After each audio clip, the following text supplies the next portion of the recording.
Salut, j'ai un message pour l'humanité. Il y a aussi un appel à l'éveil à l'échelle globale. Sans doute une très bonne nouvelle pour ceux-là qui seront réceptifs et qui y croiront. Ceux-là qui refuseront de se réveiller, on ne pourra rien faire pour eux. Leur sommeil sera éternel. Et comme on a l'habitude de le dire, on ne peut pas réveiller quelqu'un qui fait semblant de dormir. Sur ce, vous êtes sans ignorer que le monde est en guerre depuis le commencement. Depuis sa création. Ce que vous ne savez peut-être pas est que cette guerre-là, elle est spirituelle d'abord. Sa matérialisation dans le monde visible n'intervient que plus tard pour les endormis. Pour ceux qui ne vivent que dans la chair là. Donc, cette vidéo, c'est pour cette catégorie de personnes-là. Pour les réveiller de leur sommeil. Mais pas pour ceux qui ne dorment pas là. Eux, ils savent ce qu'ils font. Ils ont juste fait un choix qu'ils vont devoir assumer.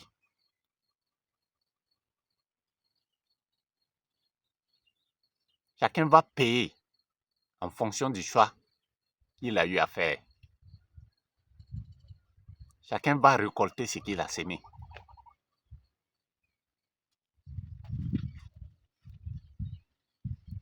Parmi eux, il y a ceux qui sont au compte des entités obscures, les forces du mal, celles-là qui s'obstinent à détruire l'œuvre de Dieu à tout prix.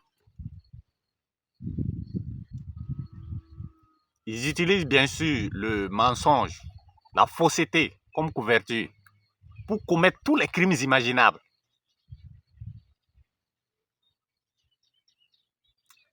Mais d'un autre côté, il y a des êtres de lumière qui s'opposent à ça.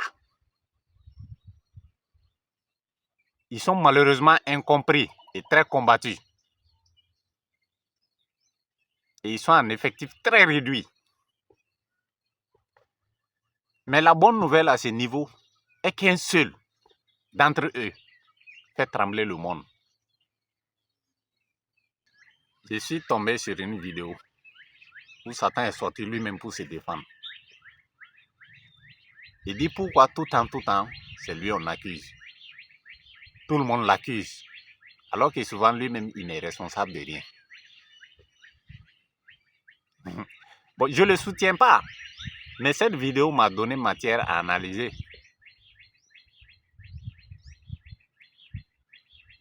Et si toutes nos connaissances étaient fausses ou basées sur du mensonge et de la tromperie? Et si toutes nos croyances étaient erronées et nos valeurs inversées?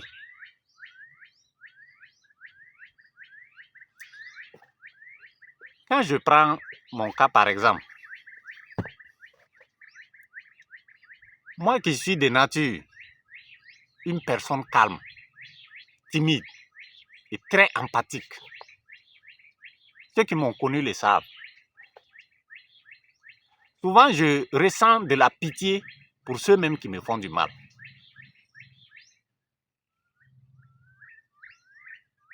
Mais j'ai toujours été traité dans ce monde-là comme l'ennemi numéro 1.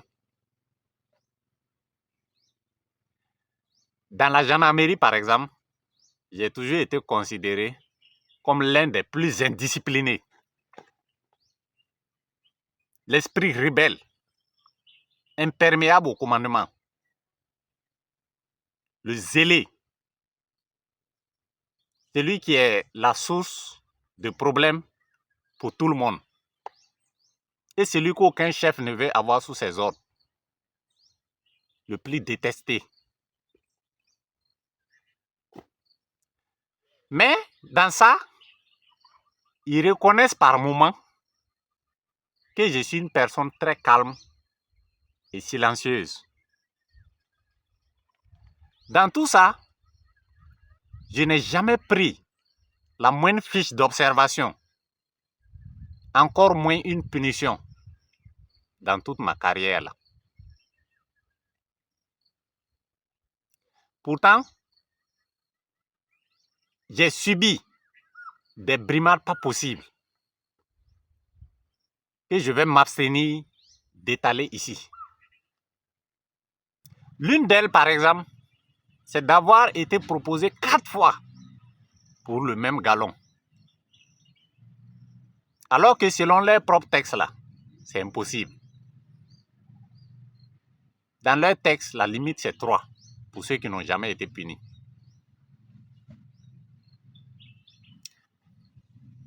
Ça va plus loin. J'ai été déclaré déserteur à 2 reprises, alors qu'il n'en était rien. Bon, 3 maintenant. Puisque le 10 février passé, quand j'ai déposé ma démission, ils se sont rappelés qu'en 2022, j'avais déserté et qu'on ne m'avait pas poursuivi. Donc, ils ont engagé ça. Ils m'ont d'abord suggéré de prendre retraite anticipée au lieu de démissionner. J'ai dit non, je vais briser tous les liens avec vous. À ma grande surprise, le 24 février, on m'a notifié que le 26, je dois me présenter à la justice militaire pour être jugé. J'ai dit, ah bon? Depuis quand ce sont les morts qui jugent les vivants? Ils ont yoï, ils ont laissé ça tomber. Mais moi, je ne laisse pas tomber. Ou du moins, je ne laisse plus tomber. Parce qu'ils sont comme des cafards. Même si tu les aplatis comment là, ils reprennent forme pour continuer dans leur voie. Malgré toutes les têtes tombées, à cause de ces histoires-là, ils n'en tirent pas instruction. Pour ceux qui ne savent pas ce que c'est qu'un déserteur en temps de guerre, ça veut dire que c'est un crime. Si on te colle ça là, non seulement on te retire tous tes droits, n'importe quel chien peut t'abattre froidement et prendre des honneurs pour ça. Donc, en gros, c'est comme c'est moi l'antéchrist de la gendarmerie nationale. C'est lui qu'il faut abattre à tout prix. C'est gâté. À Nyaramina. Vu que c'est moi qu'on veut sacrifier, on va tout déballer. La grande miette va parler. Et on verra qui est qui dans ce pays-là.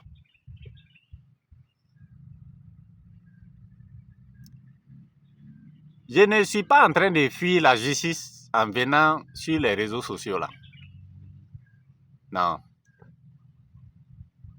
C'est parce que ceux qui peuvent me juger là ne se trouvent pas là-bas. Pas cette justice-là.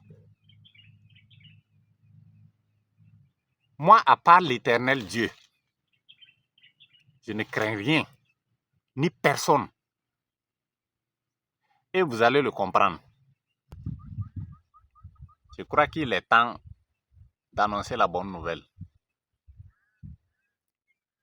Puisqu'ils savent que je suis la seule lumière en ce moment, capable de dissiper leurs ténèbres. Puisqu'ils savent que j'en sais trop sur leur compte. Plus que ce que j'étais censé savoir en tout cas. Du coup, ils me voient comme une menace qu'il faut supprimer. Et ils disposent de peu de temps pour le faire. Vu que je pars dans 2 mois, je quitte l'Égypte.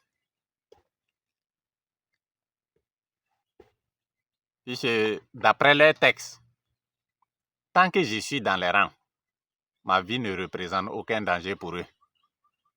Voilà. vu que je ne peux pas me permettre de faire ce que je suis en train de faire en ce moment. Mais à ce stade, moi, je n'ai plus le choix. Je suis dos au mur. Et je vais devoir prouver au monde que non, moi, je ne suis pas l'antéchrist, mais plutôt le Messie.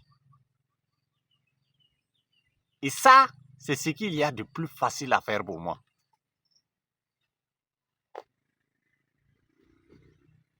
Il me suffit de le prouver en opérant de grands miracles. Et c'est ce que je vais faire. Je vais marcher sur les eaux, sans bateau. Mais apprêtez-vous, tout ce qui est cru sera décru ici. Vous savez, le mal n'existe que parce que nous lui accordons ce droit d'exister là.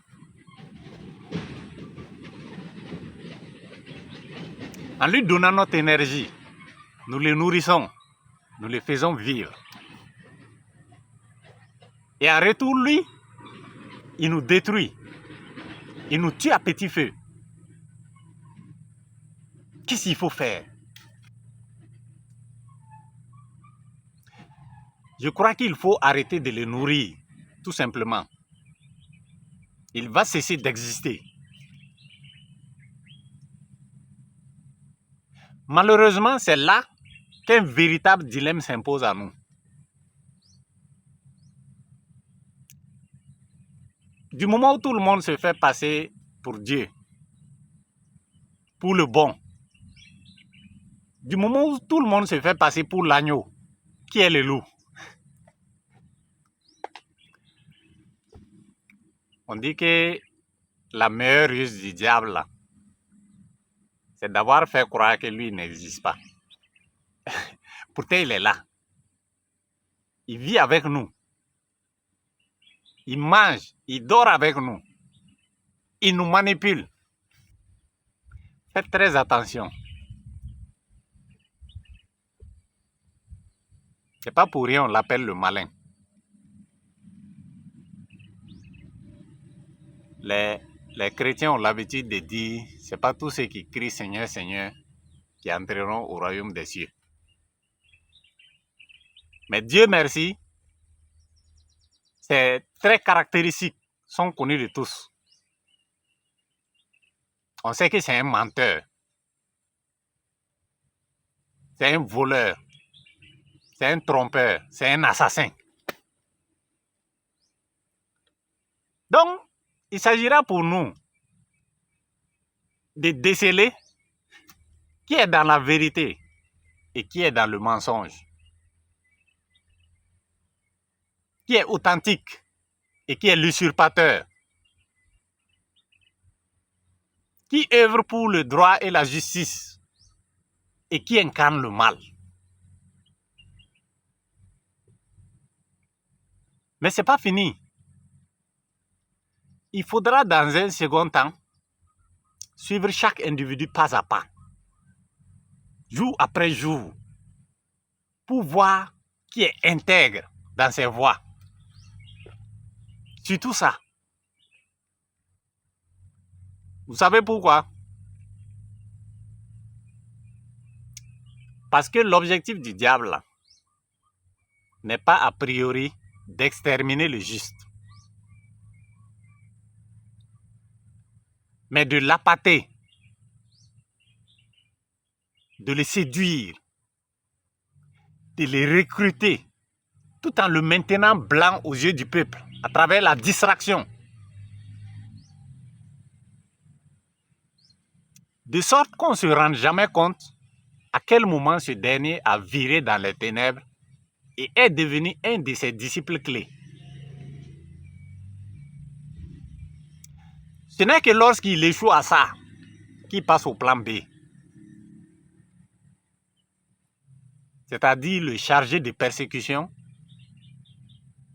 le couvrir d'opprobre et d'ignominie, de sorte qu'il soit rejeté par le monde et ne représente plus un danger pour lui.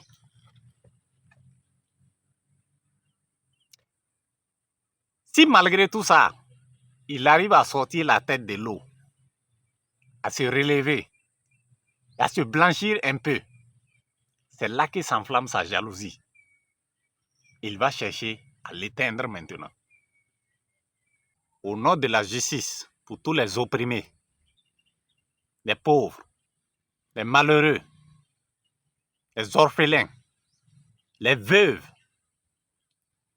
je jure de mettre fin à la pauvreté, à la famine, aux guerres, aux épidémies, à tous ces fléaux qui gangrènent le monde là, en faisant tomber tous les masques géants. Je vais démasquer tous les loups déguisés en agneaux pour que vous n'ayez plus à les nourrir, car leur heure de chute a sonné. Si malgré tout ça, certains choisissent de continuer à les nourrir, et ça sera malheureusement le cas, ils tomberont avec eux. C'est parti.